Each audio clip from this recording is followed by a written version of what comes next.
But it's not only the displaced people, 40,000 people getting displaced every day, newly displaced.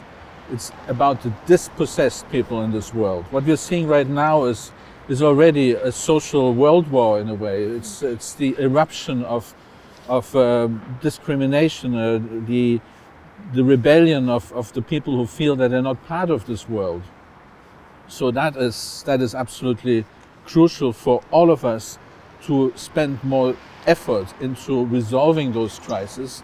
It's not the firefighting we need, it's to really address that social injustice which does exist all over the world, which is at the bottom line of this. We still, in the same time, fuel those conflicts in our search and in our competition over natural resources. That's no difference from the Middle Age, what we're doing right now. I mean, aren't we happy as we are? Aren't we satisfied with the living conditions we have? Don't we have enough already? Why we do need to search for more now? Why we need to grab more? And so that is actually what we need to realize. Any human being, and regardless of who he is, where he is, all what he wants is that social freedom, that social justice, access to opportunities, be it economic, social or cultural opportunities. That's what we are all for. And to step back a little bit before again saying, well, here we will intervene and we will meddle into the affairs of someone else. What is the difference between us, the human beings, and things? It's not to keep us alive with 2,100 calories, with a few liters of water. It is to keep us alive spiritually, to keep our minds alive, to keep our souls alive, to keep our hopes alive and our dreams. That makes the difference between us and the rest of what we're surrounded by and with.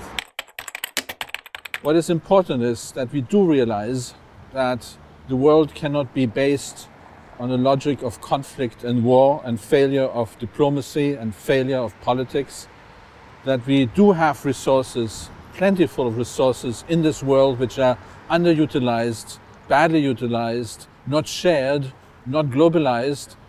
It doesn't help us to send something, we also need to receive.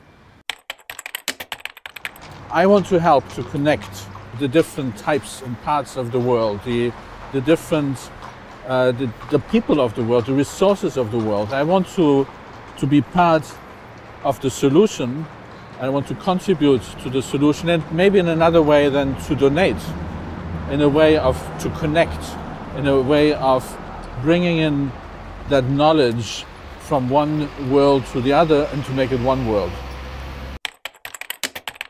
We will be setting up that connecting capacity of connecting resources throughout the world. The crazy ideas of the inventors, connect that with those people who sit in the slums and the camps of this world. The resources we have lying idle, connect them. So set up that instrument.